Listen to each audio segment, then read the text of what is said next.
안녕하세요. 크리스찬의 톡톡한 책 읽기. 오늘 책은요, 누가 돌을 옮겼는가라는 책입니다. 요렇게 생겼어요. 좀 얇고 작은데, 이 부활주의를 맞이해서 좋은 책이 있더라고요. 사실 이 책은 프랭크 모리슨이라는 분이 책을 썼는데, 이게 1930년에 처음 출간이 됐고, 우리나라에서는 생명의 말씀사에서 이게 1982년에 일판 일쇄를 찍었더라고요. 그리고 26년 2월에 3판 일쇄가 다시 나왔는데 개정판인 거죠. 엄청나게 많이 이렇게 팔렸고 전 세계적으로 정말 불후의 명작으로 이렇게 소개될 정도로 정말 좋은 책. 일단 엄청 재밌어요, 이게. 어, 우리 이제 추리 소설 읽어 가다 보면 어떤 사실에 근거해서 의문점들이 하나씩 하나씩 탁탁 풀려가는 그런 뭐 쾌감이라 할까요? 그런 것들이 있는데 요 책이 그런 책입니다. 하여튼 진짜 재밌습니다. 그리고 우리는 이제 성경에 근거해서 그 행간에 담겨 있는 내용들을 사실 이렇게 잘 못 찾아낸다고요. 우리가 이제 한계가 있다 보니까 그런데 이런 책들을 쭉 보다 보면 정말 그 텍스트 이면에 있는 그 다양한 인물들의 어떤 배경들, 또 그 사람들의 상태, 이런 내용들이 아주 잘 어, 보여지는 거죠. 몇 가지만 좀 소개해 보려고 합니다. 왜 대제사장은 예수님을 체포하는데 가룟 유다의 결정적 제보를 기다렸을까? 여러분들 궁금하십니까? 그 이제 예수님께서 만찬장에서 네가 할 일 해라 이렇게 말씀하시고 가룟 유다가 만찬을 하다가 뛰쳐나가잖아요. 대제사장이 가룟 유다를 만나서 결정적 시간이라고 생각하고 겟세마네 동산으로 체포대를 꾸려서 보낸단 말이에요. 그 전에 예수님을 체포할 기회가 없었나요? 저자는 예수님이 갖고 계신 그 신적 능력 있잖아요. 그런 것들에 대한 어떤 두려움, 또 6월절 뭐 그 전에도 마찬가지죠. 이 소요 사태가 일어날 수도 있는 이 엄청난 예수님 체포 작전에 대해서 매우 신중하게 여겼다. 그런데 가룟 유다가 결정적으로 어떤 정보를 제공했기 때문에 그 체포대를 꾸렸을까요? 예수님께서 순수하게 십자가 쪽으로 완전히 기울어졌다라고 하는 예수님의 상태를 가룟 유다가 대제사장에게 결정적으로 그 내용을 알려줬기 때문이다. 이렇게 보고 있습니다. 예수님하고 가룟 유다하고 어떤 뭐 모종의 약속을 하거나 그런 건 아니지만 예수님께서는 이미 가룟 유다의 상태를 알고 있었기 때문에 평소 같으면은 베다니로 가셨겠죠. 만찬 끝나고 베다니로 가셔서 거기서 쉬실 텐데 그날은 베다니로 가지 않고 겟세마네 동산으로 가셨단 말이에요. 겟세마네 동산에서 가셔서 체포됐던 시간을 11시 반 정도 이후로 보는데 그 이유는 만찬 마치고 꽤 늦은 시간이었겠죠. 그 겟세마네 동산까지 가신단 말이야. 가시면서도 여러 교훈들을 말씀하셨죠. 가셔서 바로 체포된 게 아니잖아요. 거기에서 세 번이나 제자들, 졸고 있는 제자들에게 돌아와서 설명할 만큼 꽤 깊은 기도의 시간을 세 번이나 보낼 정도로 시간이 흘렀을 것입니다. 그리고 또 제자들의 상태도 깊은 시간임을 추정할 수 있게 하는데 베드로 하면 뭐 체력적으로는 좋았겠죠.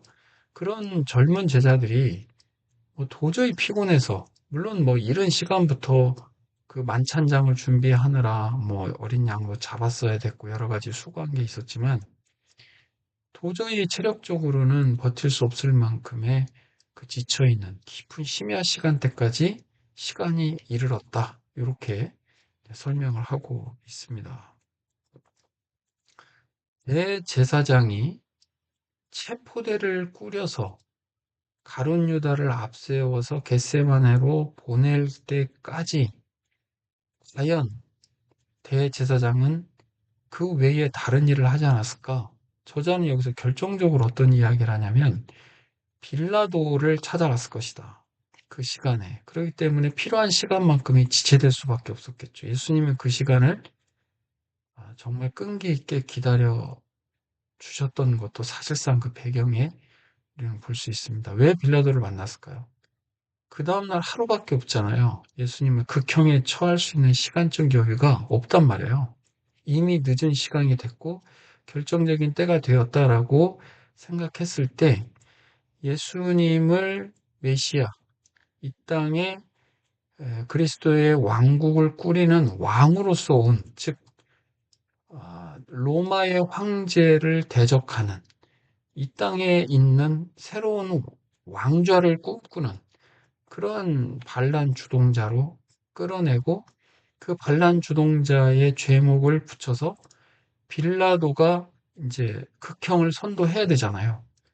그러려면 빌라도를 만나서 빌라도에게 확실하게 그 내용에 대한 확약을 받아내지 않으면 이 재판은 허사가 될 거란 말이죠. 빌라도가 그 다음날 이른 아침에 그 재판을 열잖아요. 그 이유가 뭐 있겠어요? 빌라도가 그럴 만한 이유가 없거든요. 골치 아픈 거 6월절 다 지나고 하면 되는데 빌라도는 무엇인가의 어떠한 배경 하에 그날 그 다음날 이른 아침에도 불구하고 그 대제사장이 고소한 그 예수님에 대해서 재판을 진행하는 그런 일을 갖게 되는 거죠. 그러니까 그렇게 사전에 빌라도와 어떤 이야기를 주고받으려면 필요한 시간이 있어야 됐다. 그 지체되는 시간 동안 체포대를 꾸리고 있었을 것이고 그것이 다 정리가 됐을 때 결국은 예수님을 체포하는 무리들이 겟세마네 동산으로 갔을 것이다. 그리고 예수님을 체포해서 데리고 오는 루트도 사람들이 많이 다니지 않는 그런 길을 통해서 예수님을 체포해서 끌고 왔다. 성경에 보면 끌고 왔다. 아주 무례하게 예수님을 그렇게 끌고 온 거죠. 빌라도의 태도에 대해서도 아주 예리하게 분석을 하는데요. 빌라도가 처음에는 대제사장의 이야기를 듣고 예수님을 극형에 처하려고 했었던 것 같아요. 그 사람이 그동안 유대인을 상대했었던 여러 가지 사례들을 이 책에서 소개하면서 아주 정말 아주 과격한 그런 총독으로서의 정책들이 쭉 펼쳐지는데 우리가 성경을 보면 알지만 빌라도가 실제 예수님을 만났을 때는 내가 유대인의 왕이냐? 왜냐하면 그 왕권을 찬탈하려고 했던 그 왕이라는 단어로 어, 대제사장은 고발을 했기 때문에 빌라도 입장에서는 다짜고짜 그렇게 묻는단 말이에요. 네가 유대인의 왕이냐? 이렇게 물으면서 사실은 그 스토리대로 한다면 뭐 바로 사형 언도 쪽으로 몰아갔을 텐데 왜 빌라도가 우리가 아는 것처럼 여러 번 풀어주려고 했고 나중에 손을 씻으면서도 나는 잘못이 없다. 이렇게 정말 이렇게까지 해야 되겠냐? 둘 중에 한 명 풀어주자라고 하면서 계속 예수님을 풀어주려고 했었던 그 갑자기 그 태도가 바뀐 그 배경이 뭐냐? 이것을 우리가 이제 마태복음에 요 내용이 나오긴 나와요. 우리가 아는 것처럼 마태복음 27장 19절에 저 울은 사람에게 아무 상관도 하지 마옵소서 오늘 꿈에 내가 그 사람으로 인하여 애를 많이 태웠나이다. 이렇게 얘기를 한단 말이에요. 그 누가 한 말입니까? 그 말 누가 했어요? 빌라도의 아내인 클라우디아라는 사람이 쪽지를 보내서 그 사실을 전해줬단 말이죠. 클라우디아는 6월절을 맞이해서 이 빌라도 총독이 예루살렘에 있을 때 같이 동행을 한 것 같습니다. 그 자리에 있었던 것 같아요. 늦은 밤에 빌라도가 대제사장을 만나고 예수라고 하는 인물을 극형에 처하는 일들에 모종의 뭔가를 주고받는 그런 내용들을 감지하지 않았을까요? 저자는 그렇게 얘기합니다. 근데 이 클라우디아라고 하는 여인이 티베리우스 황제의 세 번째 부인의 딸입니다. 가이사 아우구스투스의 손녀인 겁니다. 왕가의 손녀예요. 왕가의 딸이에요. 이 엄청난 위치에 있는 사람이잖아요. 그 사람이 빌라도에게 이 쪽지를 전해준 것을 빌라도가 무시할 수 없었을 것이다. 그래서 애써서 예수님을 풀어주려고 노력은 했지만 결국은 워낙에 강력한 그 유대인들의 아우성에 예수님을 사형에 처하는 그 일을 범하게 되는 거죠.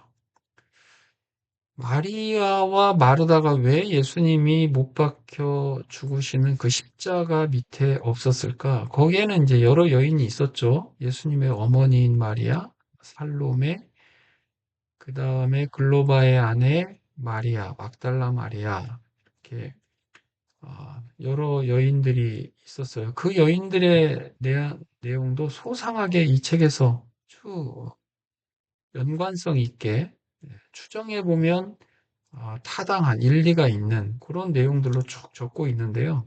마르다와 마리아가 왜 그 자리에 없었을까?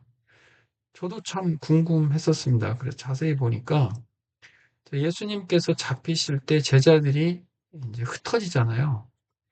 그럼 평소 같았으면은 예루살렘에 올라오면 베다니에 있었단 말이에요. 베다니에서 묵고 가는데 마르다 자매 집에 모두가 다 묵었을지 아니면 거기에 예수님과 뭐 몇몇 그리고 다른 분들을 그 근처에서 묵었는지는 정확하게 알 수 없지만 예수님이 잡혀가실 때 베드로와 요한은 멀찍이 예수님을 따라갔던 것이 맞고 나머지 9명은 다 그 자리를 피했단 말이죠. 그럼 그 사람들이 어디로 갔을까? 본인들이 그 야심한 밤에 익숙했던 곳은 베다니가 아니었을까? 베다니에 갔다면 마르다와 마리아가 있는 곳으로 갔었을 것이고 늦은 밤까지 하염없이 기다리던 마르다와 마리아는 예수님이 붙잡혀 갖고 베드로와 요한도 보이지 않기 때문에 그들조차도 붙잡혀 갔을 것으로 충분히 생각할 수 있겠죠. 다른 제자들 마찬가지.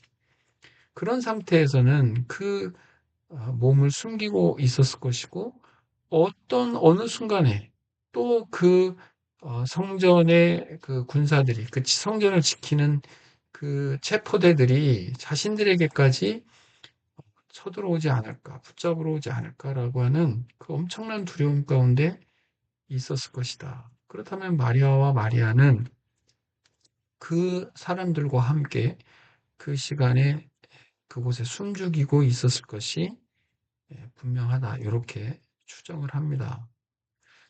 예수님의 부활이 거짓이라면 그렇게 숨으면서 목숨을 잃을까 봐 벌벌 떨던 그 사람들이 우리가 아는 것처럼 성령 강림 주일, 오순절 성령의 그 체험을 겪고 나서 밖으로 나와서 예수 그리스도의 부활을 증언했던 그 놀라운 모습을 우리는 알 수 있잖아요. 이 사람들 20년 만에 그 유대인들을 분열시키고 가이사랴에서 드로아까지 그 지중해 동부 연안의 모든 도시에 복음이 심긴단 말이에요. 그리고 얼마 안 돼서 50년도 지나지 않아서 로마 제국 그 가운데에 이 복음이 전해질 수 있는 이 엄청난 파괴력, 이 엄청난 힘 어디서 나올 것이냐? 예수 그리스도의 부활을 토대로 그렇게 진행이 됐을 것이다. 얘기합니다.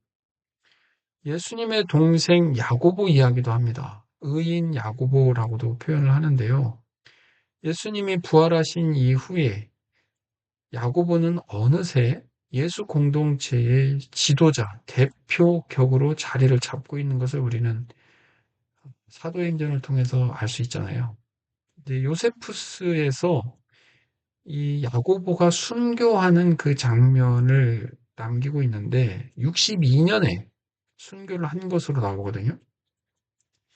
사내들인 재판에서 율법의 파괴자로 정죄가 되어서 결국은 극형에 처해집니다. 그런데 재밌는 내용이 예수님이 부활하신 후에 야고보에게 나타났다라고 하는 그 표현이 나오거든요. 그게 고린도 전서 15장 7절, 고린도전서 15장이 부활장이잖아요. 거기서 바울이 예수님께서 야고보를 만났다라고 하는 그 사실을 적고 있는데 히브리인의 복음이라고 하는 책, 우리는 이제 성경에는 포함되어 있지 않지만 그 초기 시대 때 예수님의 복음이 있었던 그 시기의 내용들을 기록해 있는 뭐 여러 복음들이 책들이 있단 말이죠. 그 책들 중에 히브리인의 복음이라고 하는 그 기록들이 있는데 거기에 예수님께서 동생 야고보를 찾아오는 장면이 기록되어 있습니다. 야고보가 다시 살아나신 예수님을 자기 형이죠. 보기 전까지는 나는 밥을 먹지 않겠다. 거긴 빵으로 나오는데 식사를 하지 않겠다라고 했을 때 예수님께서 부활하셔서 동생 야고보에게 나타나서 이제 먹으라, 빵을 먹으라 이렇게 이야기하는 장면이 그 책에 나온다고 합니다. 어쨌든 야고보가 예수님을 믿지 않았고 그 형제들이나 부모님이나 다 사복음서 내용에 보면 예수님을 메시아로 인정하지 않았단 말이에요. 그런데 어찌된 일인지 이들은 예수님을 믿었고 또 예수님의 동생 중 한 명인 유다도 유다서를 쓰는 그런 놀라운 일들이 있었잖아요. 사울 이야기도 저자는 전해주는데 여러분 알다시피 사울은 가장 기독교를 박해했던 인물입니다. 그가 예루살렘에 온 것이 주 34년경으로 저자는 보고 있더라고요. 근데 주 35년에 있었던 기독교 박해를 이끌었던 핵심적인 인물이 사울이잖아요. 그렇게 할 수밖에 없을 정도로 부활의 신앙이 이 기독교 공동체가 성장하는 데 엄청난 역할을 했다는 것이고 사울이 예루살렘에 왔을 때 예수님이 누워 있었던 무덤이 비어 있었다라고 하는 것 사울이 모를 리가 없겠죠. 당시 대제사장들과 그 유대 무리들은 예수님의 시체를 제자들이 훔쳐갔다.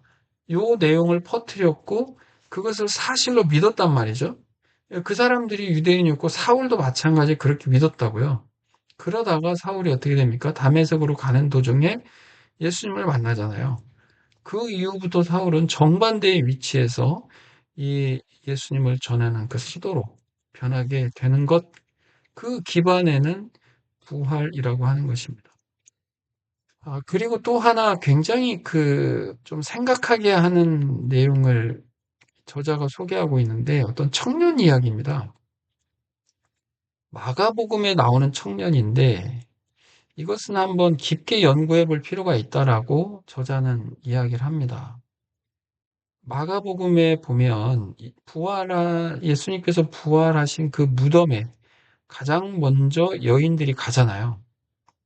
여인들이 갔을 때 무덤 안에 한 청년 이야기가 마가복음에 나옵니다. 그 청년이 뭐라고 얘기합니까? 여기 예수님 계시지 않는다. 부활하신 뒤에 갈릴리에서 만나기로 했던 것, 그것을 제자들에게 가서 알려줘라. 예수님께서 먼저 앞서 갈릴리로 가실 것이다. 이 얘기를 해요. 이 이야기를 들은 여인들은 깜짝 놀라서 뭐 도망치기에 급급합니다. 굉장히 두려워하면서 도망쳤다고, 놀라면서 도망쳤다고 하거든요. 여러분 생각해 보십시오. 우리는 일반적으로 그 무덤 안에 있었던 한 청년이라는 존재를 신적인 어떤 하늘에서 내려온 뭐 천사, 뭐 그런 종류의 그 대상으로 우리가 인식을 한다면 그렇게 하면서 대부분 저도 넘어갔던 것 같아요. 그런데 이 저자는 이 부분을 굉장히 진지하게 다룹니다. 이게 이 청년이 했던 말, 그 표현이 어디에서 예수님이 하신 말이냐. 예수님이 만찬하고 겟세마네 동산 가시면서 했던 말인데 그 말을 누군가가 정확하게 들었기 때문에 그 표현을 한 거 아니겠는가라고 얘기를 해요. 그리고 여러분 아시는 것처럼 예수님께서 잡히시고 그 자리에서 뭐 어떠한 몸싸움이 있었는지는 모르겠지만 한 청년이 도망치다가 그 그 세마포로 된 자기 몸을 싸고 있는 것까지 빼앗기고 맨몸으로 도망친 한 청년 이야기 기억나시죠? 그 청년이 누구냐는 거죠. 그러면 예수님의 제자 외에 그 청년이 그곳에 있었어야 되는 것이고 그 청년도 예수님의 한 무리처럼 다루어졌어야 되는 것이고 그러니까 도망을 쳤겠죠. 그 청년이 그 자리에 만약에 있었다고 한다면 예수님께서 갈릴리에 먼저 가서 부활하신 이후에 제자들을 만날 것이다라고 하는 이야기도 그 청년은 알고 있었고 그 청년이 그 이야기를 여인들에게 전해 주었고 그 마가복음에 나오는 정말 사실 중심의 기록들이 있잖아요. 제자들이 뭐 졸고 있었다. 뭐 몇 명이 예수님이랑 같이 저 앞으로 가서 기도하고 있었고 제자들은 졸고 있었고 또 예수님을 체포하기 위해서 체포대들이 와가지고 어떤 일을 했었고 하는 그런 내용들을 하나하나 사실적으로 기록할 수 있었던 그 시각을 가진 그 누군가가 있었다. 뭐이 정도로 이제 계속 의문을 던져요. 마치 독자들로 하여금 그게 과연 마가가 아니겠는가라고 하는 추정을 하도록 이렇게 이끌긴 하는데요. 요 책을 쭉 보면서 우리가 뭐 하나를 세부적으로 뜯어보면 뜯어볼수록 예수님이 정말 부활하셨구나. 그 내용 하나의 그 결론으로 도달할 수 있도록 이 책 내용들을 잘 이렇게 전개를 하고 있어서 너무 좋았습니다. 부활주의를 맞이해서 누가 돌을 옮겼는가? 이 돌은 이제 예수님의 무덤 앞을 막고 있었던 그 돌인데 과연 누가 옮겼을까? 이런 제목을 달고 아주 오랫동안 정말 불후의 명저답게 다시 한번 개정판으로 소개가 되고 있었습니다. 부활주의를 이제 맞이하게 되는데 이책 보면서 다시 한번 주님의 부활하심, 주님의 부활이 없었다면 주님이 메시아인 걸 우리가 알 수가 없잖아요. 하나님의 아들인 걸 알 수가 없잖아요. 우리가 구원받았다라고 하는 걸 알 수가 없잖아요. 그렇기 때문에 부활신앙은 정말 정말 우리에게는 중요한 그 신앙이겠죠. 그 부활신앙 간직하는 저와 여러분 다 되시기를 바랍니다. 크리스찬의 톡톡한 책 읽기 누가 돌을 옮겼는가 여기서 마치겠습니다. 감사합니다.